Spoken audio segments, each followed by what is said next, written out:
इस वक्त मैं मौजूद हूं जौनपुर की जफराबाद सीट से समाजवादी पार्टी गठबंधन के विधायक जगदीश राय जी के आवास पर और आज इनसे एक विशेष बातचीत करने के लिए स्वराज निकला है।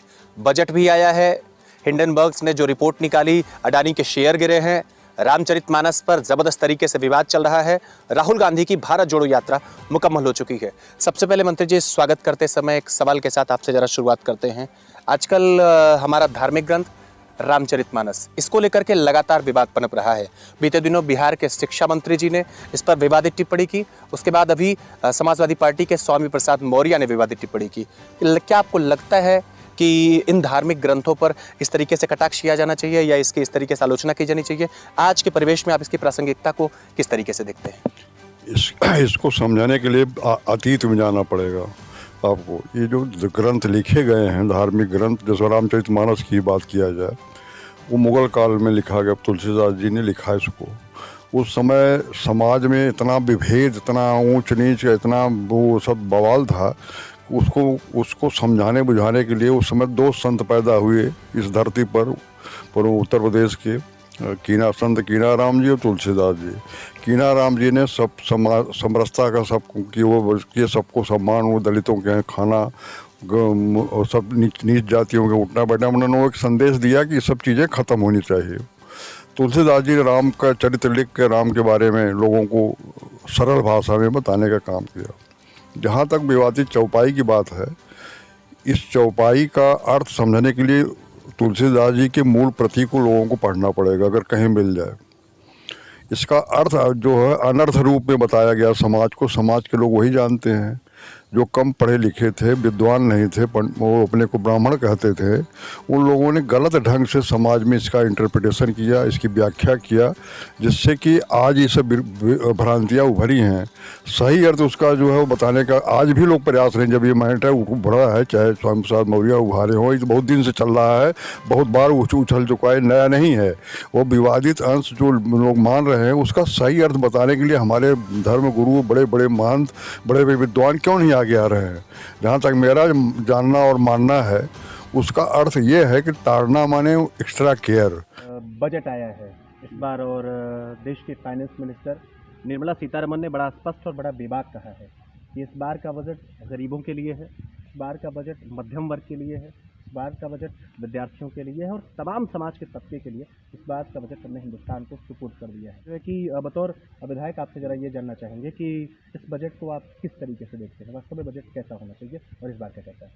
देखिए, बजट पहले तो इस जनगणना नहीं हुई, 10 की जनगणना, 11 की जनगणना हुई, अब तक जनगणना नहीं। पहले तो देश में पता लगना चाहिए गरीबी रेखा से नीचे कितने लोग हैं, कितने लोग कृषि पर आधारित हैं।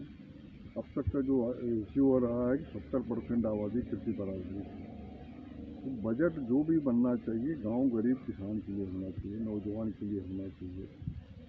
अब जो बातें कही जा रही हैं कि हमेशा हर बजट पेश करने वाला चाहता है कि हम जब किसी की सरकार हो, कोई बजट के बहुत क्रांतिकारी बड़ी बताई जाए, ये तब माना जाएगा बजट के सब इसका जब लाभ दिखाई पड़े।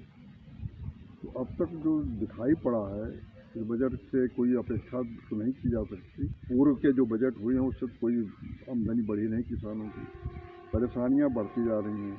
कृषि पर जोर इन्होंने दिया है कि कारक आय दुगनी करेंगे, लेकिन कृषि पर हमारे समझ से इन्होंने कुछ ऐसा नहीं किया है कि हमको खाद, बीज, दवा और बढ़िया औजार खेती के लिए मिलें।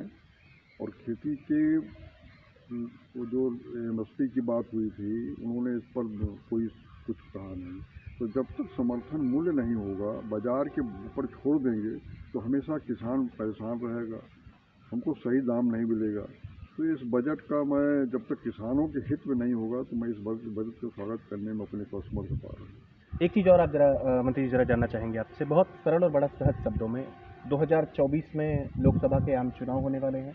राहुल गांधी ने कन्याकुमारी से यात्रा शुरू की 3000 किलोमीटर की और अभी बीते दिनों जाकर के उन्होंने समाप्त कर दी है। लेकिन इसी यात्रा के दौरान वो जिन जिन राज्यों से गुजरे, वहाँ के मुख्यमंत्री जो भाजपा शासित प्रदेशों के अलावा थे, वहाँ के मुख्यमंत्रियों को, वहाँ के बड़े नेताओं को उन्होंने ऑफर किया कि वो आएँ इस यात्रा के साथ जुड़ें। और उन्होंने कहा कि ये नफरती यात्राओं को, ये हिंदुस्तान जो नफरतों से भरा पड़ा है उसको समाप्त किया जाएगा। लेकिन बहुत सारे नेताओं ने इसको अस्वीकार कर दिया। क्या ऐसा नहीं लग रहा कि 24 का लोकसभा आम चुनाव बिल्कुल पास में है और विपक्ष एक स्थान पर स्टैंड नहीं हो पा रहा, जिसका खामियाजा 24 में भुगतना पड़ेगा? किस तरह देखते हैं? देखिए, इस देश में पहले भी लोग प्रयोग कर चुके हैं। कांग्रेस का लंबा शासन था, उसको हटाने के लिए सब लोगों ने एक होकर कांग्रेस को हटाया। यहाँ तक कि एक विपरीत विचारधाराओं से लैस लोग भी, चाहे वो कम्युनिस्ट रहे हों, चाहे जनसंघ रहे हों, सब लोग एक मंच पर खड़े हो गए थे। तो यदि भाजपा को लोग हटाना चाहेंगे तो एक मंच पर आएंगे, नहीं भाजपा तो शासन कर ही रही है। तो 24 में जो राहुल गांधी ने यात्रा किया है, इसका अभी तक निष्कर्ष ये नहीं निकाला जा सकता। लेकिन राहुल गांधी की यात्रा से एक निष्कर्ष ये निकला है कि गांव और परिस्थितियों को जानने के लिए जब तक आदमी धरती पर नहीं उतरेगा तब तक जानकारी नहीं होती है। ये दूर किसी अधिकारी के बताए हुए आंकड़े को पढ़ना अलग बात है और सही सच्चाई जानना अलग बात है। राहुल गांधी ने एक बहुत अच्छा प्रयास किया, जो कि इसको भारत को समझने की कोशिश किया है उन्होंने। ये भविष्य में उनके लिए बड़ा फायदेमंद है। 1 मिनट सिर्फ आपसे और लेना चाहूँगा। पुराने समय में चूंकि आप उत्तर प्रदेश के बड़े अनुभवी नेता भी हैं और कईयों बार विधायक भी रहे, आप कैबिनेट मंत्री भी रहे, ब्लॉक प्रमुख भी रहे, तमाम आपके पास राजनीतिक अनुभव है। पुराने समय में अगर चला जाए, अटल जी के ज़माने में चला जाए, मोरारजी देसाई जी के ज़माने में चला जाए, चंद्रशेखर जी के ज़माने में चला जाए, तो पहले के समय में राजनीति कम से कम धर्म पर निर्धारित नहीं होती थी, मजहब पर आधारित नहीं होती थी, जात पात की बात नहीं हुआ करती थी। लेकिन अचानक क्या आवश्यकता पड़ गई कि बीते 2 दशकों से जो हम लोगों ने देखा है, जो आज की युवा पीढ़ी देख पा रही है कि राजनीति के लिए धर्म की आँच लेना बड़ा ज़रूरी है, मजहब की बात करना बड़ा ज़रूरी है, जाति पात की बात करना ज़रूरी है। आप इस पूरे के पूरे सेंस को किस तरह देखते हैं? ये देखिए, लोकतांत्रिक देश भारत है और इसको बहुत से लोगों ने कुर्बानी दे के भारत को आज़ाद किया और बहुत इसको तरक्की करने में बहुत से हमारे प्रधानमंत्रियों का योगदान रहा है। कभी भी धर्म या कोई संप्रदाय या कोई जात ये कल्याण नहीं कर सकते किसी देश का। एक कहावत है, not gold man but only man, not gold but only man can make a nation great and strong.